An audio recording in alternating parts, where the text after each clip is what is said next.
Bulgarian split squat, dumbbells. The Bulgarian split squat is an advanced unilateral lower body exercise that builds strength and mobility in the ankles, knees and hips. When performed correctly, the Bulgarian split squat requires a good level of hip mobility. The Bulgarian split squat is a progression from the standard split squat as the rear foot is elevated and the mobility demands are greater.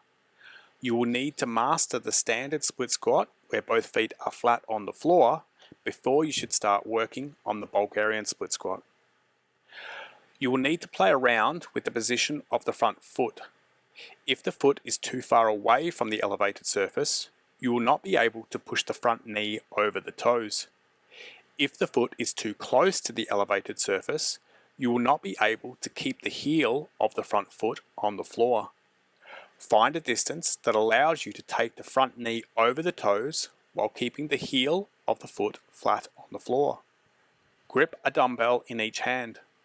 I like to hold the dumbbells with a supinated grip, palms facing forward, as this allows me to retract the shoulders, keep the chest up, and maintain a more upright posture.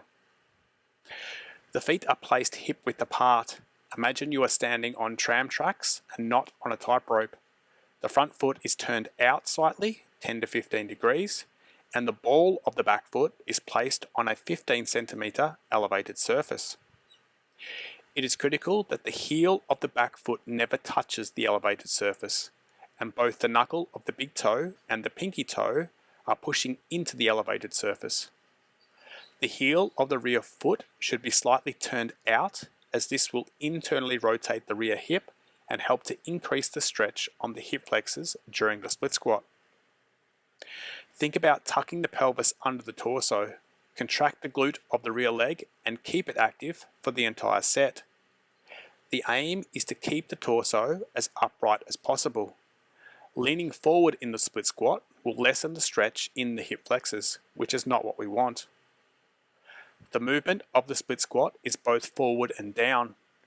Think about using the front hamstring to pull yourself into the split squat.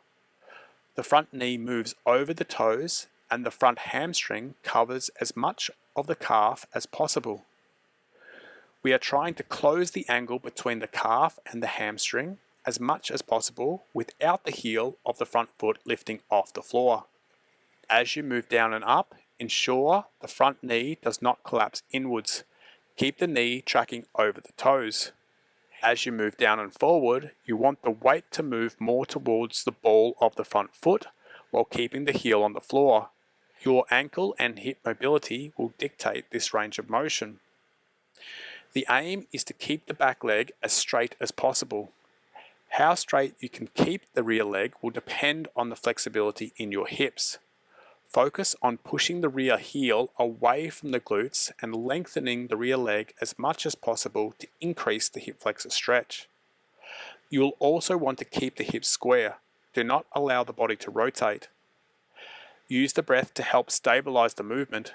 As you move down and forward, breathe in through the nose and deep into the belly by pushing the belly outwards to stabilize the trunk.